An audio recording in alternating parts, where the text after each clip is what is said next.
Well, I first started teaching when I was about 16. I got my first job out of school really as a sports instructor, and that was teaching people in the community how to do basic sports and sport activities. And I learned a lot about group dynamics, about active teaching, and about how to work with people there. And I was quite young to do that job, but I was fortunate, and it was a great job for a young student to do. Following on from that, my first full-time position was as a full-time missionary for my church, and we did a lot of teaching there about religion.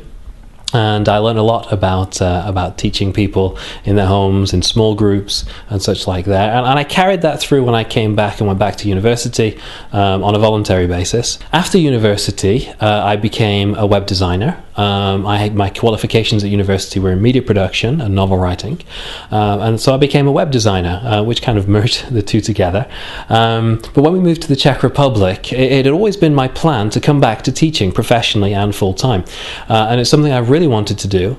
So I got in touch with the Bruno English Centre when we came here. I had a chat with the boss here, Simon, and talked about what the career options were, and I got qualified and taught here. And it's really gone on from there. I like to teach in a very active style.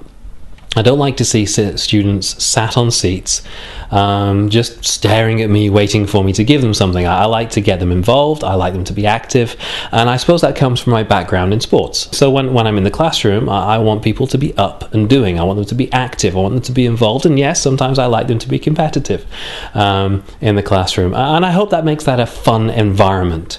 If I were to describe myself, I'd say that I'm a family man, mainly. I have a wife and 4 children here. That's why I'm here in the Czech Republic. My wife's Czech.